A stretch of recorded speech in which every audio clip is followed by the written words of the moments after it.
Zo'r mag'lubiyat. Avtori Zbigniew Brzezinski. 20 asırdagi kommۇنىزىمنىڭ güllenişi va halakiti. 15 bab İsلاhat, İstiratigiyesi va İdeologiyanın canlıqlıqı. 1 qism. Uzun müddətlik kəskin hüquq görüşü ideologiyanın özgürüşünü ilgari surdi. Rəhbərlik hüquqi müstəhkəm bekitilgan ahvolda kommunizm tüzümü həmişə nəzriyə cəhətdə künsiri qatmallışıdı.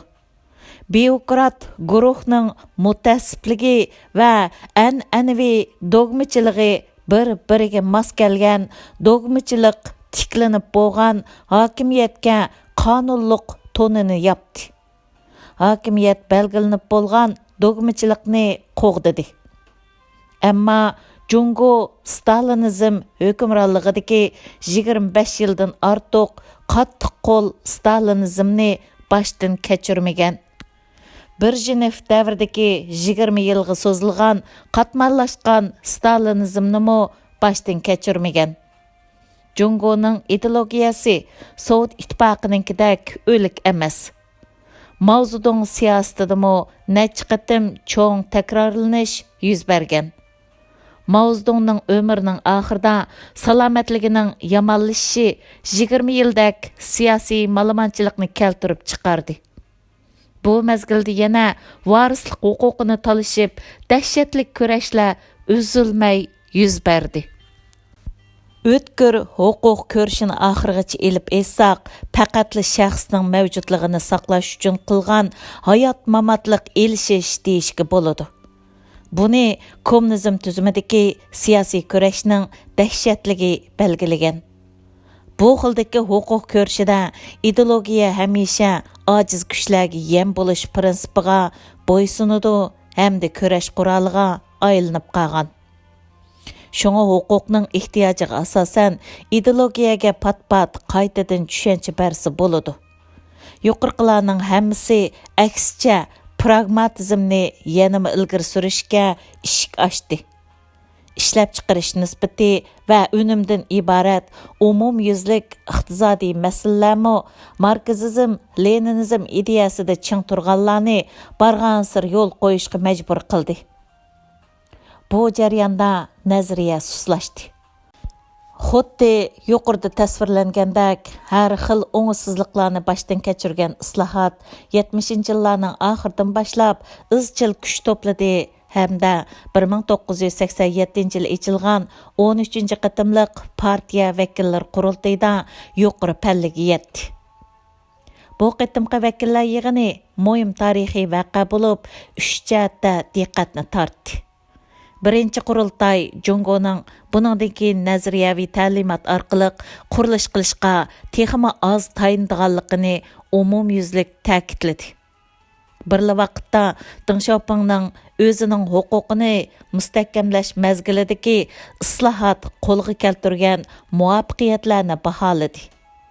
Ikkinchi qurultay siyosiy va iqtisodiy islohotlarni texmi ilgari surishning tafsiliy planini tuzib chiqdi. Uchinchidan, qurultay ideologiyaning muhim yangi prinsipini aniq o'ttirg'a qo'yib, Jungoning nazariya jihatda nisbatan jonliq bu islohotni uzun muddatlik vazifa ekanligini isbotladi. 1987 yilning oxirida Jungoning dastlabki islohoti xeyli zo'r natijalarni qo'lga keltirdi. Eng ko'rinarlik natijasi hamda nazariya jihatdagi eng yuraklik yangilik yaratishi oldi bilan yezi egilik sohasida ko'rildi. Jungo rahbarlari cho'qim nihoyatda mamnun bo'ladi hamda o'zining qilganlaridan ishonchga to'ladi. 1978 yili 12 oyda ochilgan markazning umum yig'inida yezlarda kollektiv egiligini paydan-pay bekor qilish yoki xalq kommunasini tarqitib o'tish tadbirini o'ttirib qo'ydi. Bu tadbir ishlab chiqarish unumining zo'r darajada yuqori ko'tarilishini ilgari surdi. Darvaqa Jungo necha yilda nuqul ashliq import qiladigan davlatdan ashliq eksport qiladigan davlatga aylandi. Bu shimoldagi qo'shnisi Sovet ittifoqi bilan ro'shan selishtirim bo'ldi. Sovet ittifoqi Gorbachevning rahbarligidami yanada isrofchilik keltirib chiqirdigan kollektiv yezi egiligi tuzumini ching tutib olib qo'yib bermadi. Ammo islohot ideologiyat jihatda ig'ir oqibat paydo qildi. Mutlaq ko'p qism jungoliklar bir mezgil hayajonlanib turib, qurib chiqqan kommunizm qapizidan qutulib chiqdi. Keng dehqonlar uzun muddat ijaraga ilish, o'zining yerini huquqli holda boshqarish orqali bozorda talab va ta'minlash qonuniyati bekitadigan baho bo'yicha o'zining mahsulotlarini sotdi. Şoڭa ular iqtisod va madaniyatda an'anaviy kommunizm nazariyasi bilan qat'iy o'xshamaydigan muhitda turmush kechirishga boshladi. O'tmish bilan ata juda bo'lish partiyaning ko'p qism Jungo nopusini bevosita kontrol qilishni bo'shashtirdi. Biroq bu aksicha Jungoning iqtisodiga foydali edi. Şoڭa Jungoning butkul iqtisodiy amaliy kuchining eshishiga agishib, siyosiy jihatda markazlashtirib kontrol qilish bo'shashdi. Jungoning yezi egiligi umumiy mulkini amaldan qoldirdi. Bu usulni yoshirish uchun Jungo hukumati ideologiya jihatda avrat yopqich loyihaladi. Tadbir qo'llanib, yerni dehqonlarga ijaraga berdi. Ammo igidorlik huquqini bermadi. Yuzaga qaraganda dehqonlar yanala yerning xo'jayinlari emas. Umumning yerini ijaraga olg'uchi. Amaliyotda ular ishlab chiqarishni boshqarishdagi barliq huquqqa ega. Buningdan sirt 1987 yilga kelganda Jungo amaldorlari yana ilgirlab tadbir qo'llanib, ijara to'xtami sodisini qonunlashtirib, amaliyotda shaxsiy mulkchilikni asliga keltirganligini oshkora tortmiladi. Iqtisodiy islohotning ko'rinarli natijasi shak shubsizki amaldorlarni rag'batlantirish rolini o'ynadi. Ular islohotni uzun muddat ham kengri ilgir surmoqchi bo'ldi. G.L. Schererning Jungo statistika yilnomlari 1986 yildagi statistikaga asoslanganda Jungoning yezi egilik umumiy ishlab chiqarish umumiy miqdori 1978 yili 9% oshgan. 1982 yili 11% oshgan. 1984 yili 14.5% oshgan. Ammo Sovet ittifoqining yezi egiligi izchil to'xtab qoldi. Buningdan sirt yezi egiligining güllenişi Jungo yezi bozor korxonalarining ishlab chiqarishining eshishiga turtki bo'ldi. 1981 yildan 86 yilgacha eshish vaziyati kishini hayron qoldiradigan bo'lib 200% ga yetgan. 1987 yili bir yilda yana 36% oshgan.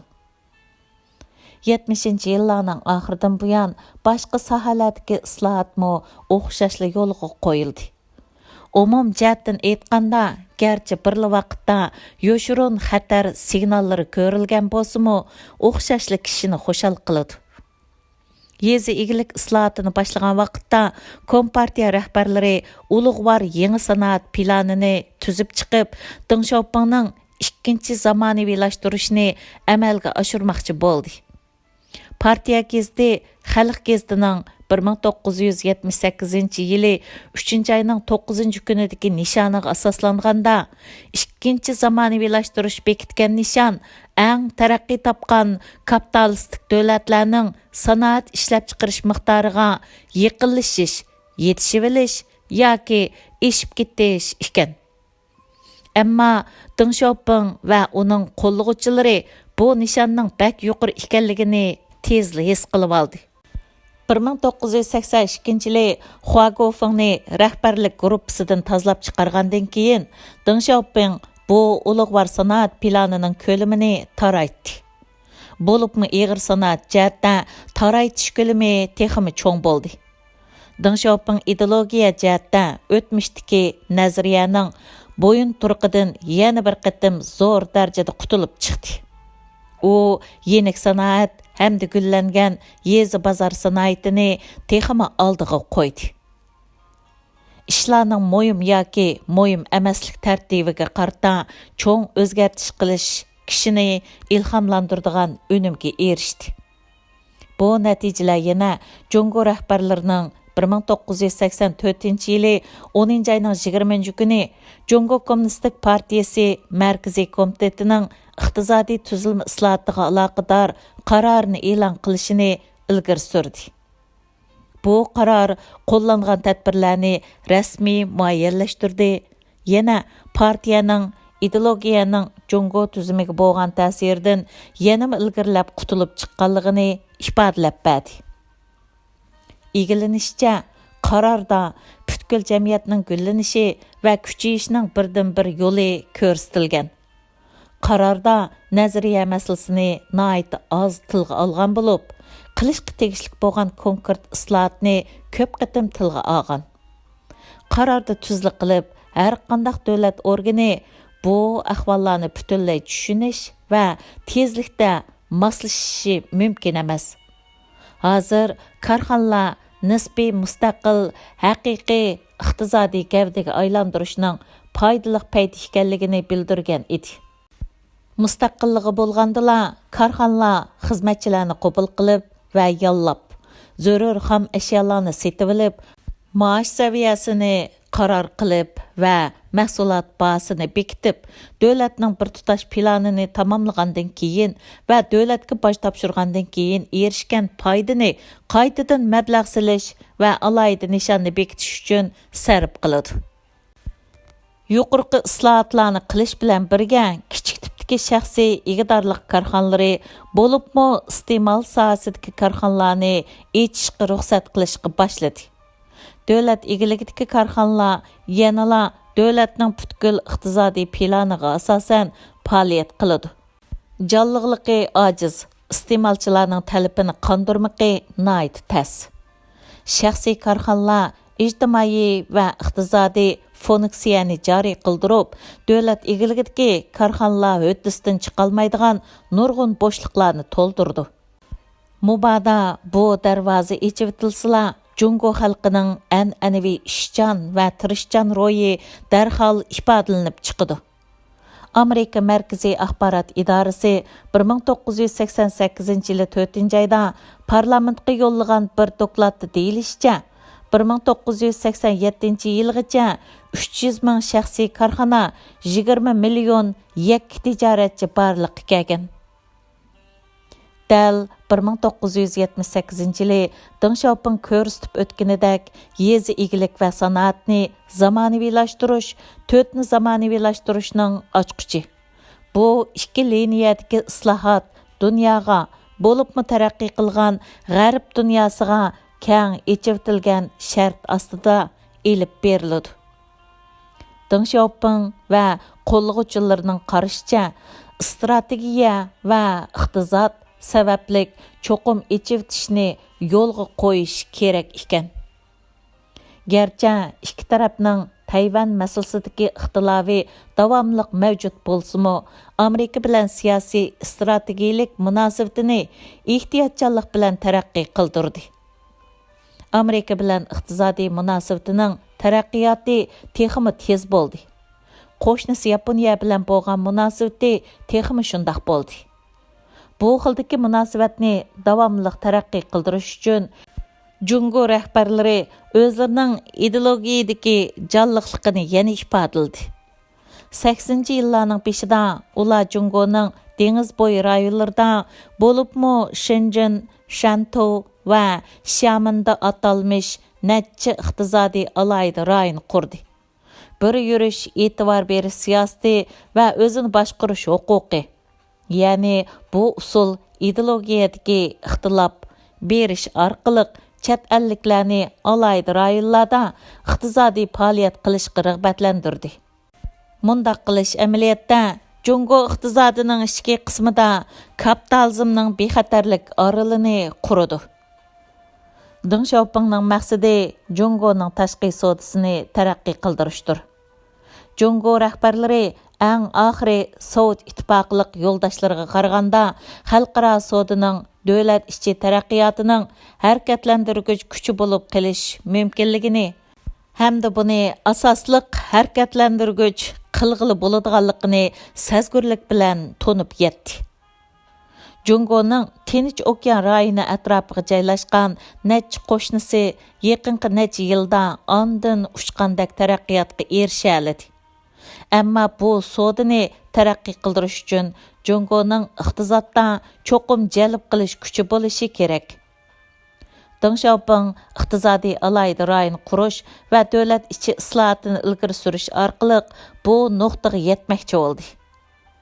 Marksizm, Leninizm nazariyasi safliqini yo'qotganligi sababli azoblangan kishilar hech bo'lmaganda ko'ziga ko'rinarlik muvaffaqiyatga erishganligidan xushal bo'lishdi. 80-yillarning o'ttirida Jungoning dengiz rayonlarining iqtisodiy va ishlab chiqarish unumida sakrash ko'rildi.